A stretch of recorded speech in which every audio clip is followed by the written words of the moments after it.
कर टॉयलेट कर रहा था कि तभी अचानक प्लेन का प्रेशर घटने लगा, जिससे टॉयलेट का दरवाजा खुल गया और कार्गो में आग लगकर एक खतरनाक विस्फोट हो गया। पायलट ने चक को सीट पर बिठाया क्योंकि समुद्र में इमरजेंसी लैंडिंग करनी थी। पायलट ने लाइफ राफ्ट देकर बेल्ट बांधने को कहा। प्लेन तेजी से नीचे गिरने लगा। अब प्लेन समुद्र से लगभग 3000 मीटर दूर था। तभी चक को पता चला कि उसकी गर्लफ्रेंड की दी हुई पॉकेट वॉच गिर गई है। पायलट ने लाइफ जैकेट पहनने को कहा, पर वह दाईं ओर थी। पॉकेट वॉच की वजह से जैक ने अपनी सीट बेल्ट खोल दी और लड़खड़ाते हुए उसे उठाने चला गया। लेकिन वॉच उठाते ही जैसे ही वह जैकेट लेने की कोशिश करने लगा, तभी प्लेन का एंगल बदलने के कारण वह हिल भी नहीं पाया। पायलट ने देखा कि वह अपनी सीट पर नहीं था, इसलिए उसने अपनी सेफ्टी बेल्ट खोल दी।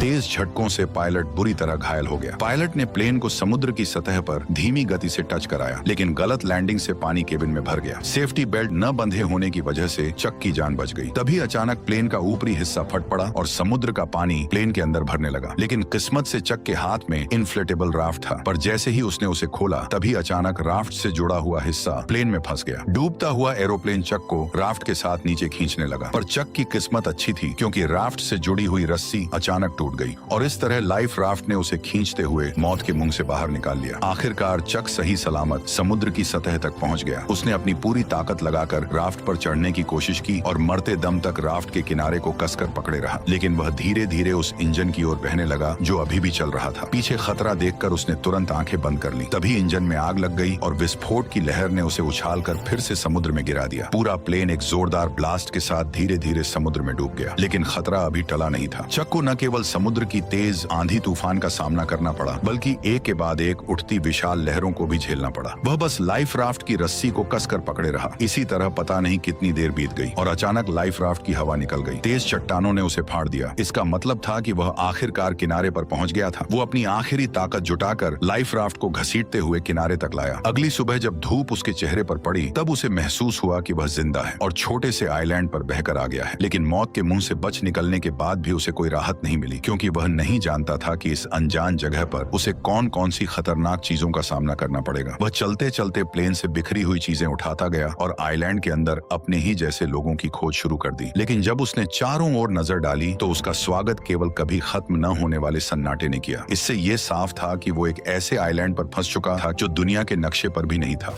कोई है यहाँ फंसकर मर ना जाए, इसलिए उसने खुद को बचाने के लिए तरह तरह के उपाय सोचने शुरू कर दिए। लेकिन इस समय उसके पास समुद्र तट पर हेल्प का निशान लिखने के अलावा कोई कारगर तरीका नहीं था। जल्दी ही रात का अंधेरा छा गया और वह अब भी उम्मीद कर रहा था कि कोई गुजरती हुई नाव उसे देख ले। लेकिन जैसे जैसे रात होती गई, उसकी उम्मीदें भी धीरे धीरे चारों ओर के सन्नाटे की वजह से डर में बदलती गईं। वह जंगल के बेहद खतरनाक जीवों की आवाज सुनकर लगातार डर से कांपता रहा। अगले दिन उसने इकट्ठा की गई चीजों से एक काम चलाओ रेस्टिंग प्लेस बनाया और प्लेन से निकले सामान की जांच शुरू कर दी। अब उसके पास उसकी गर्लफ्रेंड द्वारा दी गई एक पॉकेट वॉच के अलावा और कुछ भी काम का नहीं बचा था। अपनी गर्लफ्रेंड के साथ बिताए पलों को सोचते हुए उसे इस प्लेन में आने का और भी ज्यादा पछतावा हुआ। दरअसल केली के बिजनेस ट्रिप पर जाने से पहले उसने चक को एक पॉकेट वॉच दी थी ताकि क्रिसमस पर लौटते ही दोनों एक दूसरे से शादी कर लें। लेकिन एक अचानक हुई विमान दुर्घटना ने इस शादी को यहीं पर रोक दिया। जब उसके सभी फैमिली मेंबर यह मान चुके थे कि चक इस हादसे में मारा गया है, तब भी वह जिद के साथ जिंदा रहा। लेकिन इस सुनसान आइलैंड पर खाना पीना बहुत बड़ी मुसीबत बन गया था और चक कब तक टिक पाएगा यह भी किसी को नहीं पता था। उसने अपनी कंपनी के बहुत से पार्सल वापस इकट्ठा किए, लेकिन उसने उन्हें खोलने का फैसला नहीं किया क्योंकि उसके लिए यह उसके काम की ईमानदारी थी। चाहे वह अनजान टापू पर ही क्यों न फंसा हो, पर वह अब भी ग्राहकों के भरोसे को तोड़ना नहीं चाहता था। कल जो उसने समुद्र तट पर हेल्प के साइन बनाए थे, वे भी समुद्र की लहरों से कब के मिट चुके थे। उसे कुछ खराब लकड़ियों का इस्तेमाल करके फिर से हेल्प लिखना पड़ा। धीरे धीरे चक के मन में जिंदा रहने की चाह और भी बढ़ती जा रही थी। उसे पता था कि अगर यहाँ से निकलना है तो हर हाल में जिंदा रहना होगा। लेकिन इस वीरान छोटे टापू पर सख्त नारियल के अलावा उसे खाने लायक कुछ भी नहीं मिला, और क्योंकि उसके पास नारियल खोलने का कोई औजार नहीं था, इसलिए नारियल खोलना भी उसके लिए बेहद मुश्किल काम बन गया था। फिर उसने एक धारदार पत्थर से आखिरकार नारियल को फोड़ दिया और उसके पानी का स्वाद लेने लगा, जो उस पल उसके लिए अमृत जैसा था। लेकिन वह केवल नारियल से संतुष्ट नहीं हुआ। चक ने पेट भरने के लिए इस छोटे से टापू के अन्य हिस्सों की भी खोज करने का फैसला किया। वह यहाँ की सबसे ऊंची चोटी पर चढ़कर सब कुछ देखना चाहता था, लेकिन नुकीले पहाड़ी पत्थरों ने उसकी राह मुश्किल कर दी। इसलिए उसने पत्थर से अपनी पैंट का कपड़ा काटा, उसमें पत्ते मिलाए और एक जोड़ी जूते बना लिए। लेकिन जब वह पहाड़ की चोटी पर पहुंचा तब उसे पता चला कि यह सचमुच एक सुनसान टापू ही है। चारों ओर दूर दूर तक फैला समुद्र था, लेकिन उसके अलावा कोई और इंसान नजर नहीं आ रहा था। जब वह निराश होकर सोच रहा था कि आखिर वो कैसे अपनी जान बचा सकता है, तभी दूर एक अजीब सी चीज ने उसका ध्यान खींचा। वह बिना सोचे समझे उस चीज की ओर दौड़ पड़ा। उसे लगा था कि वह भी उसी की तरह जिंदा बचने वाला कोई पायलट है। लेकिन जब चक ने उस पायलट को पलट कर देखा तो पाया कि वह तो काफी समय पहले ही मर चुका था। दुखी मन से उसने पायलट की लाश को आइलैंड पर घसीट लिया और उसके पास से कुछ काम की चीजें इकट्ठा करने लगा। उसने एक जोड़ी अभी भी पहनने लायक जूते, एक टॉर्च जो अब भी जल सकती थी और एक बेकार हो चुका बटुआ अपने पास रख लिया। इसके बाद उसने पायलट के लिए एक कब्र खोदी और उसकी लाश को उसमें दफना दिया और उसकी मरने की तारीख एक चट्टान पर लिख दी। शाम के समय चक समुद्र तट पर बैठा अपने जूतों को निहार रहा था। उसके मन में एक अजीब सी उदासी थी। उसे लगा कि शायद अगली बार जो उस कब्र में लेटा होगा वह खुद ही होगा। इसे वजह से रात में चक सो नहीं सका। उसे समझ आ गया था कि अगर वह ऐसे ही हाथ पर हाथ रखे बैठा रहा तो उसका मरना तय है। इसलिए अगले दिन उसने जंगल में जिंदा रहने की कला सीखी। उसने पेड़ों की पत्तियों पर जमी ओस को इकट्ठा कर नारियल के खोल में जमा किया, क्योंकि उसे पीने के लिए साफ पानी चाहिए था। उसने लकड़ी की छड़ी को नुकीला कर मछलियों को पकड़ने का भाला बनाया। भले ही यह सब बेवकूफी भरा था, पर इस लगातार कोशिश ने उसे निराश नहीं होने दिया। उसी रात टॉयलेट करते वक्त उसने एक रोशनी देखी। वह जोर से चिल्लाया ताकि उस नाव का ध्यान खींच सके। उसे लगा जैसे उसे अब और यहाँ रहना नहीं पड़ेगा। उसने टॉर्च से संकेत दिया कि कोई उसे देख ले, लेकिन दूरी ज्यादा होने की वजह से यह हल्की सी रोशनी किसी काम की नहीं थी। जैसे जैसे वह रोशनी उसकी नजरों से धीरे धीरे ओझल होती गई, उसका दिल गुस्से और बेबसी से भर गया। इसलिए अगली सुबह सूरज निकलते ही वह बेसब्री से फटी राफ्ट लेकर उस जहाज की दिशा में बढ़ चला, क्योंकि यह उसके कई हफ्तों की कोशिशों के बाद मिली एकमात्र बच निकलने की उम्मीद थी। वह इसे यूं ही खोने को हरगिज तैयार नहीं था। हालांकि वह जैसे तैसे समुद्र को पार करना चाहता था, लेकिन वह बार बार लहरों की मार के आगे हार जाता था। उसने अनगिनत बार हिम्मत दिखाई, लेकिन हर बार समुद्र की लहरों ने उसे पीछे धकेल दिया। लेकिन फिर भी वह हार मानने को तैयार नहीं था। उसने बहुत कोशिश की, लेकिन आखिरकार समुद्र की लहरों ने उसे अपने अंदर समा लिया। पानी के अंदर पहुंचते ही अचानक उसकी जांघ एक नुकीले समुद्री पत्थर से टकरा गई और एक तेज दर्द ने चक की जांघ को खूनम खून कर दिया। इस वक्त उसमें अब और आगे बढ़ने की ताकत नहीं बची थी। वह बस टूटी फूटी राफ्ट को घसीटते हुए बुरी हालत में किनारे लौट आया। शाम के समय अचानक आसमान में तेज आंधी और मूसलाधार बारिश शुरू हो गई, जिससे पहले से ही घायल चक की मुसीबतें और बढ़ गईं। वह राफ्ट की मदद से केवल कंपनी के सामानों को ही ढक सका। फिर वो बारिश से बचने के लिए खून से बहती टांग के साथ कोई और जगह ढूंढने लगा। तभी उसे एक छोटी सी गुफा मिल गई और खुद को होश में रखने के लिए उसने कुछ घूंट गंदा बारिश का पानी पी लिया। लगभग पूरी तरह थक जाने के साथ उसका घायल शरीर अब और सहन नहीं कर सका और वह जमीन पर बेहोश हो गया। उसके पीछे रखी टॉर्च की बैटरी खत्म होते ही वो भी अंधेरे में डूब गई। अगले दिन चक फिर से तेज दर्द के साथ जागा। उसकी टांग के घाव में कीड़े लगने के लक्षण दिखाई दे रहे थे। इस सुनसान जगह पर अगर इसका इलाज ना हुआ तो उसे और भी बड़े खतरे का सामना करना पड़ेगा। जिंदा रहने की थोड़ी सी भी उम्मीद पाने के लिए उसे अपने मन की जिद छोड़नी पड़ी और उसने उन पार्सलों को खोलने का फैसला किया। पैकेजों में उसे एक दर्जन वीडियो टेप, एक गिफ्ट की तरह सजाया गया वॉलीबॉल, एक सुंदर महिला की लंबी ड्रेस और सबसे स्टाइलिश दिखने वाली एक जोड़ी स्केट्स मिले। लेकिन आखिरी पार्सल को उसने खोलने का फैसला नहीं किया। शायद इसलिए कि वह निराश नहीं होना चाहता था, या शायद इसलिए कि वह अपने लिए एक उम्मीद बचाकर रखना चाहता था। उसने पार्सल की पैकिंग में इस्तेमाल हुए फोम को अपने घाव पर लगाया। फिर जूतों के फीते खोलकर उसने उनसे काम चलाऊ पट्टी बांध ली। जूतों के ब्लेड उसके सबसे काम आने वाले औजार बन गए और लंबी ड्रेस की काली जाली से उसने एक आसान मछली पकड़ने का जाल बना लिया। मछली पकड़ने के औजार की मदद से कई दिनों बाद वह आखिरकार पहली बार पेट भर खाना खा सका। कच्चा खाना निगलना मुश्किल ना हो, इसके लिए चक ने लकड़ी रगड़कर आग जलाने का फैसला किया। लेकिन भले ही उसने सुबह से लेकर शाम तक और फिर शाम से लेकर अगली सुबह तक लगातार कोशिश की, पर फिर भी उसके मन में जो छोटी सी चिंगारी थी वह उसकी उम्मीद के मुताबिक आग नहीं बन सकी। जब उसके दोनों हाथ रगड़ते रगड़ते छिल गए तब उनसे ताजा खून बहने लगा, जिससे चक का गुस्सा फुट पड़ा।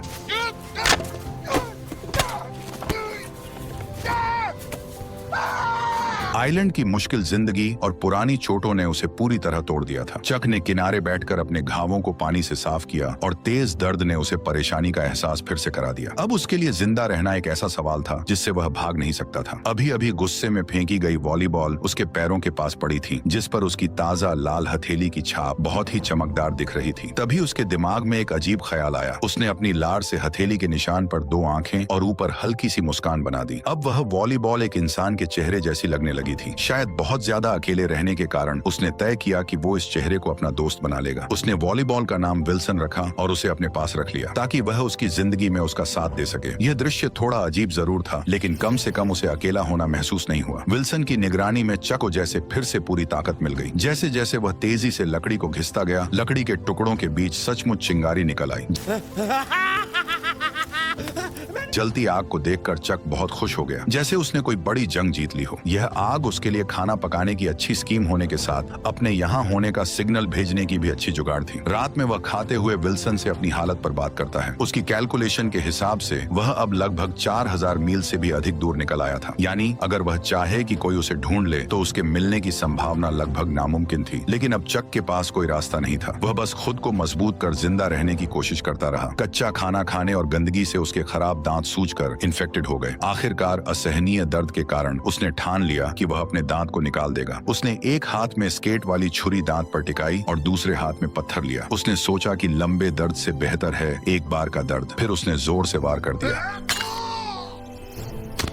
जंगल में जिंदा रहने में एक्सपर्ट होने के बाद भी उसकी आंखों में अब वह चमक नहीं रही थी। 4 सालों के अंदर चक अब एक जंगली आदमी बन गया था। हालांकि मछली पकड़ने में माहिर होने से उसे मांस की कमी नहीं थी, लेकिन उसकी आंखों में पहले जैसी जीने की गुंजाइश गायब हो चुकी थी। अब वह बच निकलने की कोई उम्मीद नहीं रखता था और हर दिन का जिंदा रहना बस उसकी अकेलेपन का एक और दिन था। पर कुछ समय बाद उसे चट्टान के किनारे से एक टिन का टुकड़ा मिला और वो उसे समुद्र तट पर ले आया। लेकिन जैसे ही समुद्री हवा ने उस टिन के टुकड़े को गिरा दिया, तभी अचानक उसके दिमाग एक आइडिया में आया। अगर वह इसका इस्तेमाल समुद्र की लहरों को चीरने के लिए कर सके तो शायद सच में उसके पास इस जगह से निकलने का मौका हो सकता है। यह आइडिया आते ही उसने एक पल और इंतजार नहीं किया। उसे इस सुनसान टापू पर से जल्द निकलना था। चक तुरंत हरकत में आ गया। सबसे पहले उसे एक नाव बनानी थी। उसने बहुत सारी टहनियां इकट्ठा की और उन्हें एक साथ रखा। फिर जंगली रस्सियों का इस्तेमाल किया और सबको एक साथ बांध दिया। यहाँ तक कि बेकार वीडियो टेप को भी रस्सी बना लिया। अब चक की मेंटल स्टेट बिगड़ने लगी थी। उसे लगने लगा कि विल्सन उसे देख रहा है और उसे जाने नहीं देना चाहता। इसी वजह से उस रात वह विल्सन से झगड़ पड़ा। मैं अपनी पूरी जिंदगी तुमसे बात नहीं कर सकता। सुना तुमने? 2 टके के वॉलीबॉल। फिर उसने गुस्से में अपने 4 साल पुराने दोस्त को एक लात मारकर दूर फेंक दिया। लेकिन जब वह कुछ देर बाद शांत हुआ तो उसे अपने दोस्त विल्सन के लिए गहरा पछतावा हुआ। इसलिए वह रात के अंधेरे में विल्सन को ढूंढने निकल पड़ा और प्यार से उसके चेहरे पर फिर से रंग लगा दिया। हर दिन इसी तरह बीतता गया और चक की लकड़ी की नाव भी बनकर तैयार हो गई। उसने जाने के लिए सारी चीजें तैयार कर ली थी। अब बस सही दिशा की हवा का इंतजार था ताकि वह अपनी नाव को समुद्र में उतार सके। उसने अपने यहाँ फंसे होने का साइन भी छोड़ दिया था। उसने 10,500 से भी ज्यादा दिनों तक इस बेरहम टापू पर फंसे रहने का वर्ल्ड रिकॉर्ड बना दिया था। जब वह आखिरी अक्षर उकेर रहा था तभी अचानक हवा उस दिशा में चलने लगी जहाँ चक चाहता था। उसने एक्साइटेड होकर नाव को समुद्र की ओर धकेल दिया और फिर अपने पुराने दोस्त विल्सन के साथ जिंदगी खोजने की ओर निकल पड़ा। समुद्र की लहरें अब भी वैसी ही थी, लेकिन वे उसे घर लौटने से रोक नहीं सकी। झील की लहरों की तरह समुद्र की हर एक लहर लगभग उसे डुबो ही देती थी, लेकिन वो अपनी कोशिशों से लहर को चीरता चला गया। हर बार जब वह मौत के मुंह से बच निकलता तो उसके भीतर से बाहर निकलने की खुशी और भी बढ़ जाती। जब चक ने पीछे मुड़कर उस छोटे से टापू को देखा जिसने उसे 4 साल तक कैद रखा था, तब उस पल में चक के दिल में एक अजीब सी फीलिंग थी। अगर उसने इस कठिनाई का सामना करने की जिद न की होती तो शायद आज भी वह अकेलेपन से भरी जिंदगी जी रहा होता। हालांकि उसकी जंग अभी बस शुरू ही हुई थी। उसे पता नहीं था कि आगे जो खतरे उसका इंतजार कर रहे हैं वे उसके लिए सबसे घातक चुनौती साबित होंगे। ठीक उसी वक्त जब उसे लगा कि वह इसी तरह बहते बहते इंसानों की बस्ती तक पहुंच जाएगा, तभी एक और भीषण तूफान ने उसे झकझोर दिया। उस रात तेज बारिश में आंखें खोलना नामुमकिन था। वह नाव को पकड़े लहरों के बीच लाचार पड़ा रहा और हमलों को सहता रहा। यह उसके लिए सबसे कठिन रात थी। वह बेबस था और सब कुछ भगवान पर छोड़ चुका था। अच्छी बात यह रही कि चक किस्मत वाला था। उस रात की भीषण आंधी तूफान भी उसे अपने साथ नहीं ले जा सकी, लेकिन उसकी नाव को भारी नुकसान पहुंचा था। और सबसे अहम बात यह थी कि उसका पुराना दोस्त भी रस्सी ढीली हो जाने के कारण नाव से अलग हो चुका था। जब उसे इसका एहसास हुआ तब तक विल्सन समुद्र की लहरों के साथ बहुत दूर बह चुका था। वह उसका इकलौता साथी था जिससे वह दिल की बातें करता था। भले ही वह सिर्फ एक वॉलीबॉल था, लेकिन वही उसका एकमात्र सहारा था। वह सब कुछ भूलकर समुद्र में कूद पड़ा और उसे बचाने की कोशिश करने लगा, लेकिन दूरी बहुत ज्यादा थी और गहरा समुद्र उसे बार बार डरा रहा था। एक तरफ उसकी जान बचाने वाली नाव थी और दूसरी तरफ उसका 4 साल का सहारा विल्सन। लेकिन अब उसके पास कोई और चारा नहीं था। वह बस अपनी आंखों के सामने अपने पुराने दोस्त को दूर जाते हुए देखता रहा। विल्सन, मुझे माफ कर देना।